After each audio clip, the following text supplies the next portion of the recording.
Morning students. आज हम लोग response and physical coordination in animals के बारे में डिस्कस करने जा रहे हैं। तो सबसे पहले देखते हैं कि कोऑर्डिनेशन का मतलब क्या है। कोऑर्डिनेशन का मतलब है कि मानव शरीर के सही ढंग से काम करने की प्रक्रिया को कोऑर्डिनेशन कहा जाता है। तो इसको अगर हम आसान शब्दों में कहेंगे तो ये होगा कि शरीर के अंदर जितने भी अंग हैं और अंग तंत्र हैं उनके बीच में जो सही ढंग से तालमेल बनाकर जो क्रिया की जाती है जिससे कि एक मानव स्वस्थ शरीर बनता है उसको कहा जाता है कोऑर्डिनेशन। तो ये कोऑर्डिनेशन दो तरीकों से होता है या फिर दो सिस्टम के जरिए होता है। एक होता है हार्मोनल सिस्टम, एक है नर्वस सिस्टम। हार्मोनल सिस्टम हम लोग पिछली क्लासेस में इसके बारे में डिस्कस कर चुके हैं। अब हम जो डिस्कस करेंगे वो है नर्वस सिस्टम के बारे में। तो नर्वस सिस्टम क्या करता है? नर्वस सिस्टम भी कोऑर्डिनेशन का एक सबसे बड़ा अंग है। जैसे दूसरे सिस्टम होते हैं हम लोगों के, जैसे कि पाचन तंत्र हो गया, या फिर सर्कुलेटरी सिस्टम है, या फिर एक्सक्रीटरी सिस्टम है। ये जितने भी सारे सिस्टम हैं, इन सारे सिस्टम का अगर हम कहें तो लीडर अगर कोई है तो ये है नर्वस सिस्टम। तो कह सकते हैं कि नर्वस सिस्टम शरीर का सबसे प्रमुख सिस्टम है जो कि दूसरे सारे सिस्टम को कंट्रोल करता है।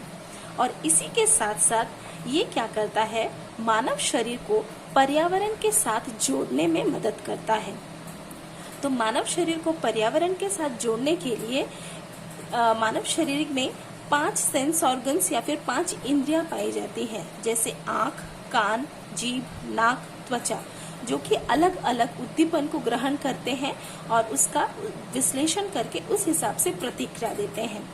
जैसे आँख से रोशनी जैसी उद्दीपन को ग्रहण किया जाता है, कान से आवाज को, जीभ से स्वाद को, नाक से गंध, त्वचा से स्पर्श।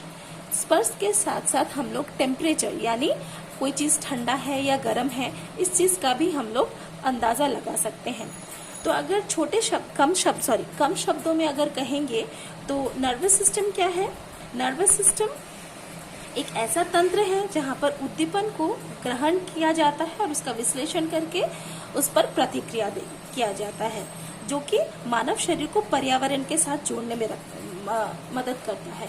इसी के साथ साथ अगर हम एक कंप्लीट डेफिनेशन की तरह देखें या फिर एक कंप्लीट हम संज्ञा देना चाहे तो हम कह सकते हैं कि नर्वस सिस्टम एक ऐसा तंत्र है जो हमें सोचने, समझने, स्मृति रखने के साथ साथ पूरे शरीर को नियंत्रित करने में मदद करता है। तो अब अगर नर्वस सिस्टम का हम कुछ कार्य बताएं, या फिर जैसे कि हम लोग को पता है कि नर्वस सिस्टम में इतने सारे कार्य हैं, जैसे मानव शरीर को पर्यावरण के साथ जोड़ने के साथ साथ मानव शरीर के अंदर प्रस्तुत बहुत सारे अंग और अंग तंत्रों के बीच में तालमेल बनाए रखना को नर्वस सिस्टम का मुख्य कार्य है। उसके साथ साथ और क्या क्या कार्य है ये हम लोग अभी देखेंगे। शरीर के विभिन्न अंगों एवं अंग तंत्रों के बीच कनेक्शन एवं कोऑर्डिनेट करना, ये इसका प्रमुख कार्य है। स्नायु तंत्र या फिर नर्वस सिस्टम उद्दीपन को ग्रहण करने में भी सहायता करता है।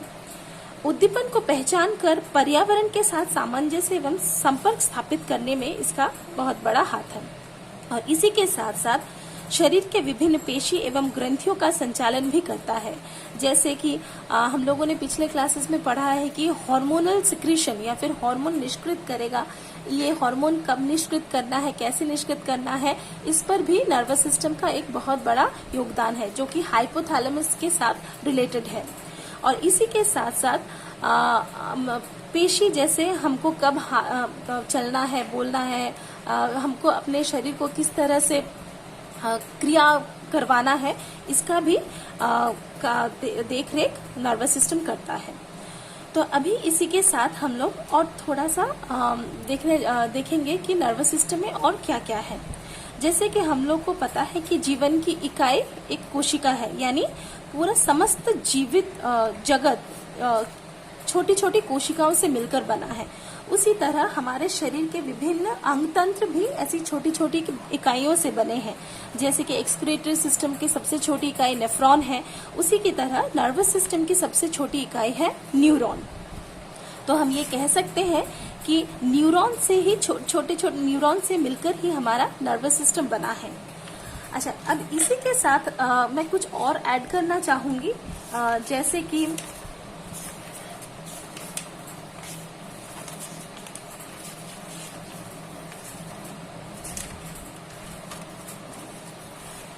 नर्वस सिस्टम यानी स्नायु तंत्र किन किन चीजों से बना है? तो सबसे पहले जैसा अभी हम लोगों ने डिस्कस किया कि स्नायु तंत्र या नर्वस सिस्टम की सबसे छोटी इकाई क्या है? न्यूरॉन। तो स्नायु तंत्र का सबसे इम्पोर्टेंट पार्ट है या फिर एक इम्पोर्टेंट पार्ट है जिससे कि स्नायु तंत्र बना है, वो है न्यूरॉन। इसी के साथ साथ इसके सपोर्टिंग सेल या फिर एक सपोर्टिंग सब्सटेंस है या फिर न्यूरॉन को मदद देने वाला या फिर न्यूरॉन की देखरेख करने वाला एक ऐसा चीज है जिसको हम न्यूरोग्लिया कहते हैं। तो न्यूरॉन के साथ साथ स्नायु तंत्र न्यूरोग्लिया से भी बना है। और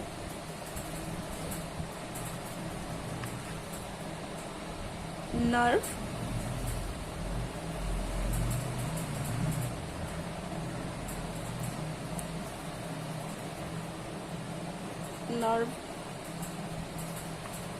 गैंग्लियन और आखिर में है साइनैप्स।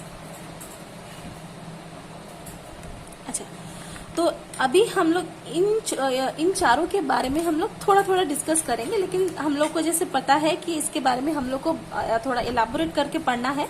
तो जैसे कि मैंने पहले बताया कि नर्वस सिस्टम की जो इकाई है वो है न्यूरॉन, यानी छोटे छोटे न्यूरॉन से मिलकर हमारा नर्वस सिस्टम बनता है। इसी के साथ साथ अगर न्यूरोग्लिया देखेंगे तो न्यूरोग्लिया क्या है?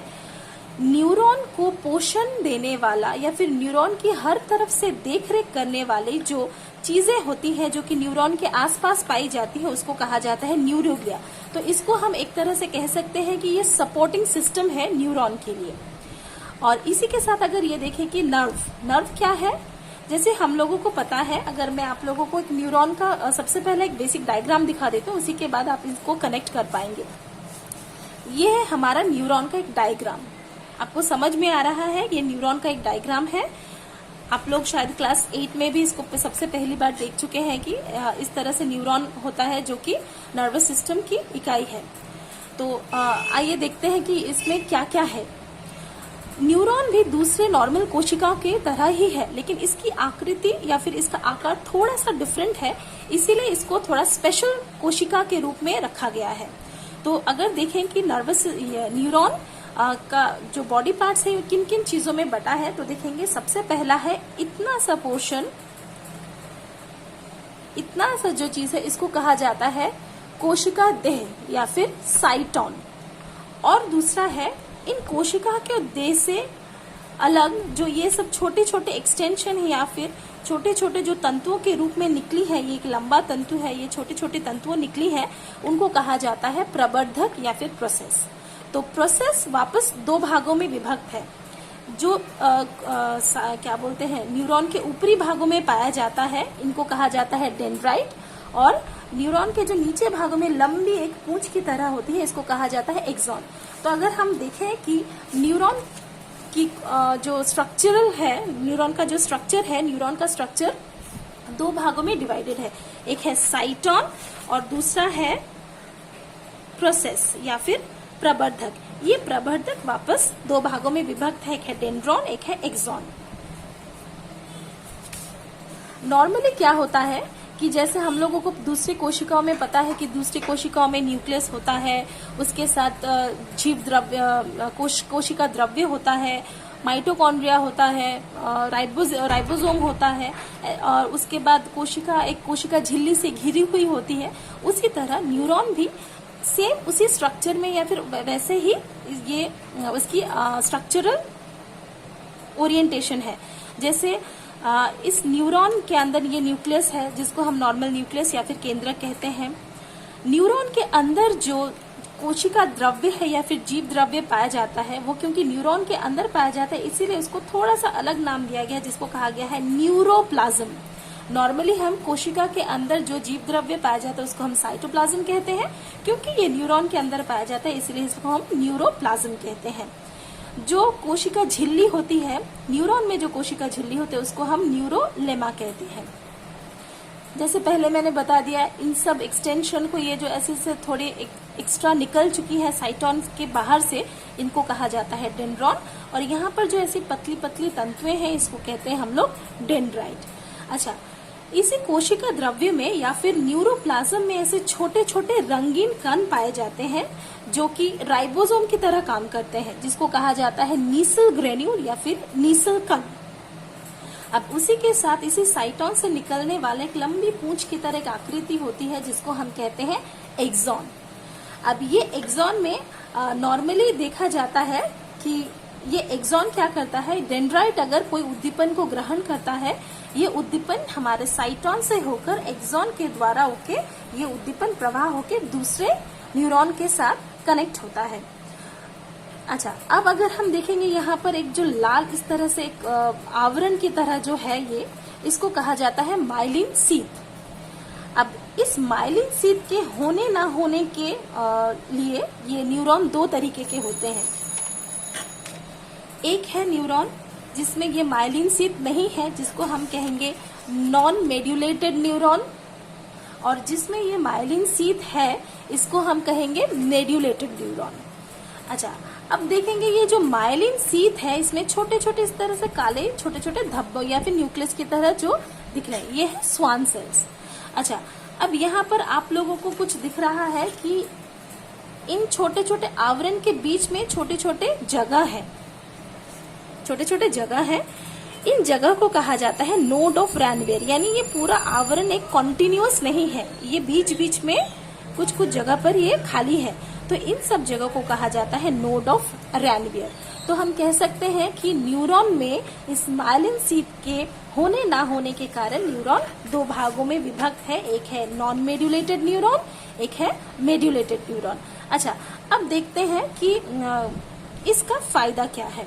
नॉर्मली जहाँ पर हमको उद्दीपन बहुत जल्दी पहुंचाना होता है या फिर बहुत फास्ट पहुंचाना होता है, वहां पर इस तरह के न्यूरॉन पाए जाते हैं, और जहाँ पर नॉर्मली हमको थोड़ा आराम से उद्दीपन पहुंचाना चलेगा तो वहां पर इस तरह का न्यूरॉन पाया जाता है।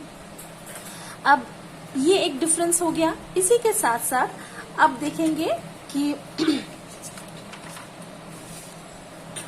एक्सॉन, एक न्यूरॉन में कितने एक्सॉन हैं, इस हिसाब से न्यूरॉन बहुत से भागों में या फिर बहुत तरह के होते हैं। Types of neuron on the basis of axon.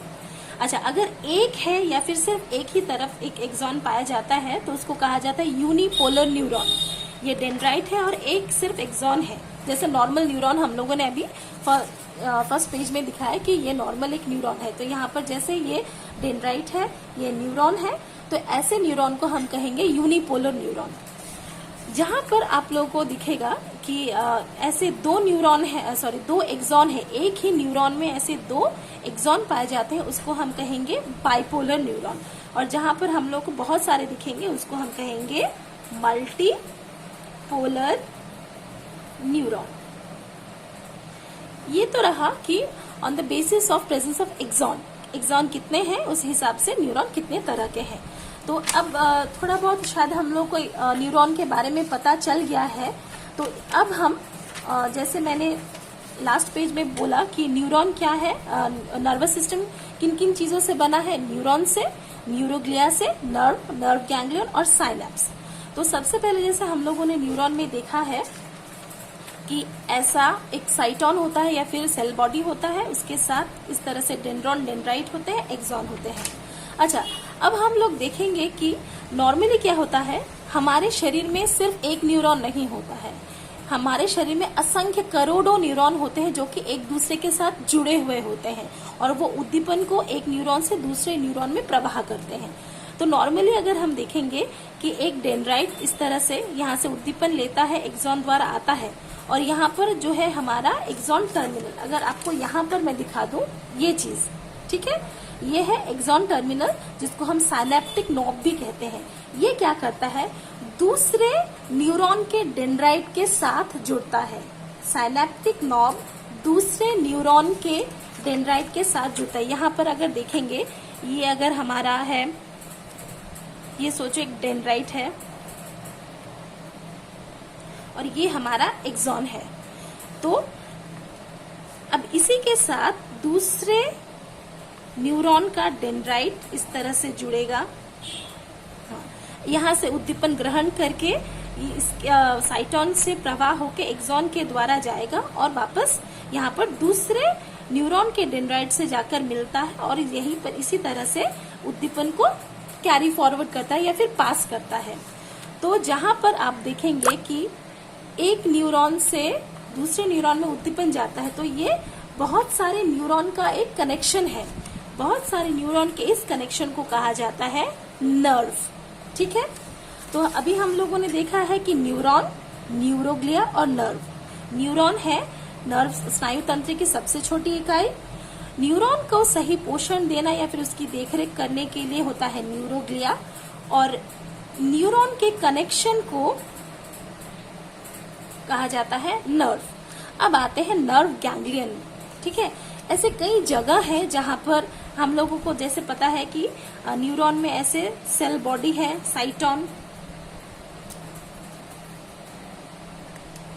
ठीक है, ऐसे जगह होते हैं शरीर में, बहुत जगह पर ऐसा होता है कि जहां पर साइटोन इस तरह से एक जगह पर एकत्रित हो जाते हैं। ऐसे बहुत सारे जगह पर बहुत सारे साइटोन मिलकर एक जगह पर आ जाते हैं जो कि एक आवरण द्वारा प्रोटेक्टेड होता है। तो ये थोड़ा सा मोटा एक स्ट्रक्चर बन जाता है। अगर मैं आपको एक डायग्राम की तरह दिखाऊं,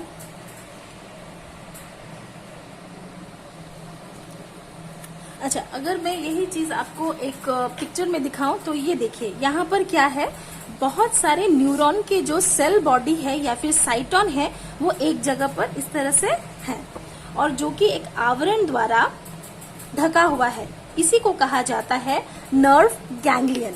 अब नर्व गैंग्लियन का काम क्या है? ये नर्व को सृष्टि करने में मदद करता है और ये न्यूरो सिक्रीशन करने में मदद करता है, यानी एक विशेष तरह का सिक्रीशन होता है, एक विशेष तरह के रस उसको निष्क्रित करता है। अच्छा, अब लास्ट है या फिर आखिरी है जो है कि साइनैप्स। ठीक है, साइनैप्स जैसे अभी हम लोगों ने थोड़ी देर पहले पढ़ा है कि नर्व क्या है, नर्व है बहुत सारे न्यूरॉन का एक कनेक्शन या फिर न्यूरॉन जब एक दूसरे के साथ इस तरह से जुड़ के लंबा एक चेन या फिर तार की तरह बनाते हैं उसको कहते हैं हम लोग नर्व। तो यहाँ पर देखिए, अभी जैसे हम लोगों ने बोला कि एक न्यूरॉन के डेंड्राइट दूसरे न्यूरॉन के एक्सॉन के साथ मिलता है। आपको अगर यहाँ पर एक छोटा सा पिक्चर दिखा दूं, अगर ये है, ये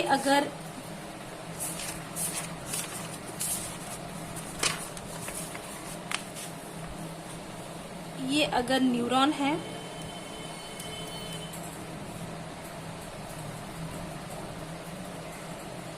अच्छा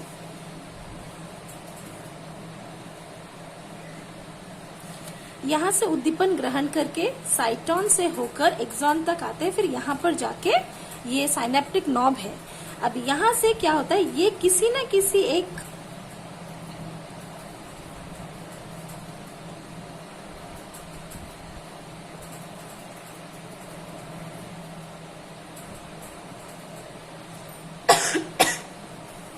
ये एक न्यूरॉन का जो एक्सॉन साइनेप्टिक नॉब है वो दूसरे न्यूरॉन के डेंड्राइट से जाकर मिलता है, इसी को कहा जाता है साइनैप्स। ठीक है, अगर हम देखेंगे कि जहां पर एक न्यूरॉन के एक्सॉन, इसको अगर थोड़ा सा बड़ा करके देखेंगे तो ये कुछ इस तरह से दिखता है। एक न्यूरॉन के एक्सॉन और दूसरे न्यूरॉन के डेंड्राइट के साथ जब ये मिलता है तब इस मेल बंधन को या फिर इस कनेक्शन को कहते हैं हम लोग साइनैप्स। ठीक है, साइनैप्स का होना बहुत ज्यादा जरूरी है क्योंकि बिना साइनैप्स के कोई भी इंफॉर्मेशन कैरी फॉरवर्ड नहीं होगा या फिर ये आगे दूसरे न्यूरॉन में जाके प्रवाहित नहीं होगा। तो इसको कहा जाता है साइनेप्टिक नॉब, इसको कहा जाता है डेंड्राइटिक नॉब। इधर एक जगह जो होती है वो थोड़ी सी खाली होती है जिसको हम कहते हैं साइनेप्टिक क्लेफ्ट। ये आपके बुक में भी मिलेगा, आप लोग थोड़ा सा बुक को अच्छी तरह से देख लेना। इसको कहा जाता है साइनेप्टिक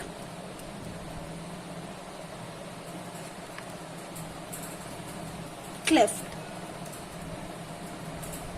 अच्छा, अब ये साइनेप्टिक नॉब में ऐसे छोटे छोटे पॉकेट्स होते हैं, जिस पॉकेट के अंदर एक स्पेशल तरह का क्या कह सकते हैं, एक हार्मोन की तरह या फिर कहे तो एक तरह का केमिकल पाया जाता है, जिसको कहा जाता है न्यूरोट्रांसमीटर। न्यूरोट्रांसमीटर। अच्छा, न्यूरो से आपको पता है क्योंकि ये न्यूरॉन में पाया जाता है, इसीलिए इस केमिकल का नाम न्यूरॉन से आता है। ट्रांसमीटर मतलब यही केमिकल है जो कि क्या करेंगे, उद्दीपन जो हम लोग को बाहर से मिला है उसको यहाँ पर ट्रांसफर करेंगे, इसीलिए इसका नाम है न्यूरोट्रांसमीटर। ये साइनेप्टिक नॉब से दूसरे न्यूरॉन के डेंड्राइट में इसको प्रवाहित करेंगे, इसीलिए इसका नाम है न्यूरोट्रांसमीटर। तो नॉर्मली सबसे फेमस न्यूरोट्रांसमीटर है हमारा एसिटाइल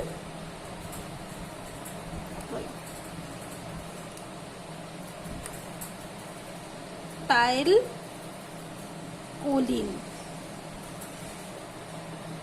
ठीक है, तो सबसे फेमस जो न्यूरोट्रांसमीटर है वो है एसिटाइल कोलिन। जब भी कोई उद्दीपन आता है या फिर हम अगर इसको अगर इलेक्ट्रिसिटी से देख लें तो ये एक इलेक्ट्रिक इम्पल्स है जो कि एक तार से दूसरे तार में जाके प्रवाहित होता है, तो वो उद्दीपन आकर इन न्यूरोट्रांसमीटर को एक्टिव करता है, जो कि आके ये दूसरे डेंड्राइटिक नॉब में या फिर दूसरे न्यूरॉन के डेंड्राइट में आता है। तो ये किसकी मदद से होता है, कौन से केमिकल की मदद से होता है, न्यूरोट्रांसमीटर। और इस न्यूरोट्रांसमीटर में जो सबसे या फिर कहेंगे सबसे फेमस माना जाता है वो है एसिटाइल कोलिन। अच्छा, तो लगभग हम लोग को न्यूरॉन के बारे में शायद थोड़ा बहुत आइडिया हो चुका है। अब जाते हैं हम लोग नर्वस सिस्टम के बारे में। तो अभी हम लोगों ने नॉर्मली देखा है कि स्नायु तंत्र क्या है। स्नायु तंत्र एक ऐसा तंत्र है जो कि हमें सोचने, समझने, स्मृति रखने के साथ साथ पूरे शरीर को नियंत्रित करता है। ये छोटी छोटी इकाइयों से बनी होती है जिसको हम न्यूरॉन कहते हैं। न्यूरॉन इस माइलिन शीथ के होने ना होने के आधार पर दो भागों में विभक्त होता है। एक है नॉन मेड्यूलेटेड जिसमें माइलिन शीथ नहीं होता है, एक है मेड्यूलेटेड जिसमें माइलिन शीथ होता है। जिसमें माइलिन शीथ होता है वहां पर उद्दीपन बहुत जल्दी या फिर बहुत फास्ट ट्रांसफर करते हैं। और इसी के साथ साथ हम लोगों ने देखा है कि एक्सॉन कितने हैं या फिर कौन सी तरफ में किस तरफ उसके एक्सॉन के नंबर के हिसाब से ये वापस तीन प्रकार के हैं, एक यूनिपोलर, एक बाइपोलर और एक है मल्टीपोलर। और हम लोगों ने और एक चीज देखा है कि स्नायु तंत्र किन किन चीजों से मिलकर बना है। एक है न्यूरॉन, न्यूरोग्लिया, नर्व गैंग्लियन और साइनेप्स। इन सब चीजों से मिलकर ही हमारा नर्वस सिस्टम मेनली बना है। अच्छा, अब अगर हम देखेंगे जो रियल नर्वस सिस्टम है या फिर रियल नर्वस सिस्टम के पार्ट्स हैं, ऐसे उसको अगर हम देखेंगे तो वो हम लोग को पता है कि इस तरह से हमारा ह्यूमन ब्रेन होता है। ये आप लोगों के बुक में भी देखा होगा आप लोगों ने। तो अब अगर हम लोग देखेंगे कि नॉर्मली हमारा जो नर्वस सिस्टम है वो किन किन चीजों से या फिर उसके डिफरेंट भाग क्या क्या है। सॉरी, उससे पहले और एक चीज बताना था कि न्यूरॉन उसके काम के आधार पर, उसके कार्य के आधार पर भी ये तीन तरीके के हैं या फिर तीन तरह के हैं। एक है सेंसरी न्यूरॉन या फिर संवेदी तंत्रिका कोशिका। ये न्यूरॉन क्या करता है, कोई भी उद्दीपन को ग्रहण करके उसको मस्तिष्क तक पहुंचाता है। सेंसरी न्यूरॉन कोई भी उद्दीपन को ग्रहण करके मस्तिष्क तक पहुंचाता है, इसको कहा जाता है सेंसरी न्यूरॉन। दूसरा है प्रेरक या चालक न्यूरॉन, जो कि हम मोटर न्यूरॉन कहते हैं। मस्तिष्क से हमको उद्दीपन मिला है, उसका विश्लेषण करने के बाद जो प्रतिक्रिया करनी होती है, प्रतिक्रिया करने के लिए जो न्यूरॉन जो इन्फॉर्मेशन लाता है वो लाता है थ्रू मोटर न्यूरॉन। जैसे अगर सोचो यहाँ पर मेरे हाथ में थोड़ा सा गर्म चाय गिर गया या फिर किसी ने मुझे इस तरह से मारा, तो मुझे हाथ हटाना है, तो ये हाथ हटाऊंगी। ये जैसे यहाँ पर अगर ये गर्म चाय गिरा है तो ये जो गर्म चाय का जो इन्फॉर्मेशन वो जाएगा, वो थ्रू जाएगा हमारा सेंसरी न्यूरॉन या फिर संवेदी तंत्रिका से, और मुझे हाथ हटाना है ये मेरे मस्तिष्क से या फिर मेरे स्पाइनल कॉर्ड से आके ये जो इन्फॉर्मेशन मुझे देगा कि मुझे हाथ हटाना है, तो ये हाथ हटाने का जो इन्फॉर्मेशन होगा वो देगा ये मोटर न्यूरॉन। तो कार्य के आधार पर न्यूरॉन दो तरह के होते हैं, एक है सेंसरी न्यूरॉन, एक है मोटर न्यूरॉन। और सेंसरी न्यूरॉन और मोटर न्यूरॉन के बीच में एक जो न्यूरॉन पाया जाता है जो कि दोनों को कनेक्ट करता है, उसको हम कहते हैं इंटर न्यूरॉन या फिर सहयोगी न्यूरॉन। ठीक है। अच्छा,